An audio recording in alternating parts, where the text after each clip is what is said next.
Hi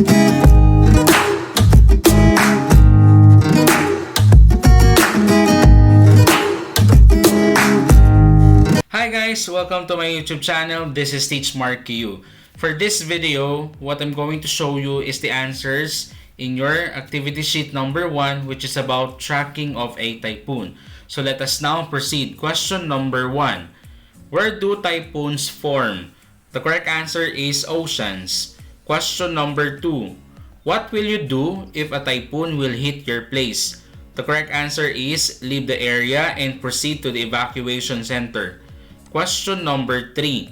Land masses and bodies of water affect typhoons. Which of the following differentiates the characteristics of land masses from bodies of water? The correct answer is land masses disrupt the spin of a typhoon while bodies of water strengthen typhoon. Question number 4. Which rainfall advisory should be raised if its rain measurement is more than 30 millimeters? The correct answer is red. Question number 5. Which part of the typhoon has a calm condition? The correct answer is I. Question number 6. What would be the consequence of an incorrect prediction of a typhoon? The correct answer is the forecast for the typhoon's intensity and direction would also be incorrect. Question number 8. Look at the image below. What do you call this weather instrument which is used for detecting and tracking typhoons? The correct answer is weather surveillance radar. Question number 8. Which statement below is incorrect about typhoons? The correct answer is air pressure within typhoon increases as distance from the eye of the storm increases. Question number 9. It refers to the rain, snow, or other precipitation produced when moist air is lifted as it moves over a mountain range. The correct answer is orographic precipitation. Question number 10. Look at the image below. What landform process should be put in box number 1? The correct answer is warm, humid air travels into the land. Question number 11.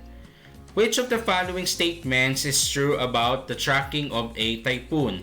The correct answer is accurate track prediction depends on the position and strength of high and low pressure areas and how those areas will migrate during the lifetime of a tropical system.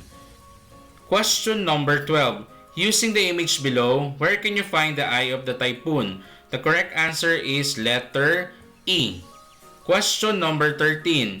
Where do typhoons that hit the Philippines mostly originate? The correct answer is Pacific Ocean. Question number 14.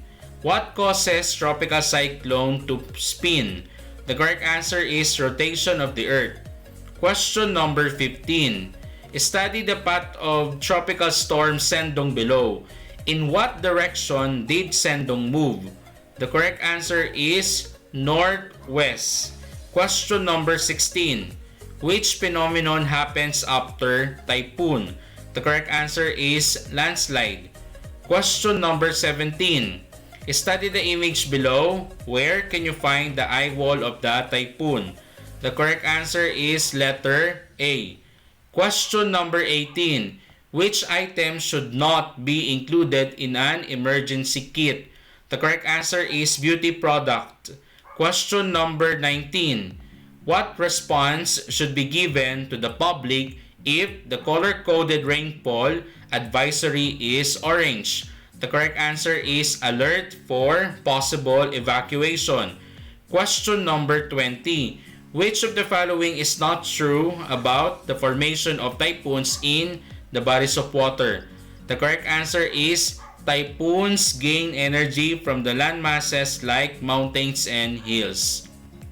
This ends my video presentation. If your score is 10 or above, congratulations! If your score is 9 or below, it means that you have to watch again my science video discussion and look for those correct answers of your missed questions.